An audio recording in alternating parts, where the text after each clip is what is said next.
To the rescue si Paolo nang si Kim Chiu ay nabastos habang nagpe-perform. Tunghayan.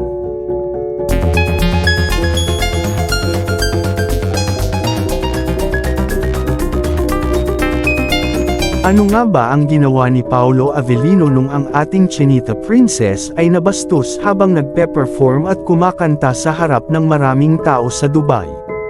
Masayang umaawit kasama ang mga lalaki sa likod nito na parang mga Pilipino rin. At nagkataon na parang isasayaw si Kim Chiu ang ating Chinita Princess. Nang isa-isa, at unang lumapit ang lalaking nakasweater. Nakasweater na black na tila naman ay may itsura.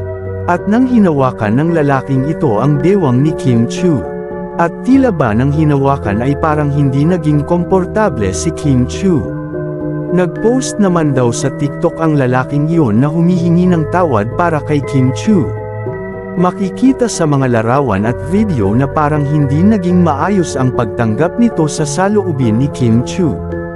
Nakikita ito ni Paolo Avellino dahil nung oras na ayon ay magkasama silang kakanta. Isinayaw ng lalaki ng kaunti si Kim. At napagdesisyonan ni Kim Chiu na ipabalik na lang ito sa pila. Dahil nga hindi naging komportable si Kim dahil nandoon din si Paolo Avellino. Ano nga ba ang naging reaksyon ni Paolo Avellino rito? Bagamat nagbigay pahayag si Kim na nandun lamang daw sila para suportahan si BC o si Paolo Avellino. Sabi pa nga ng isang netizen hindi daw naging komportable si Kim sa lalaking iyon, komportable lang daw si Kim na hawakan ang kanyang bewang kung si Paolo Avellino.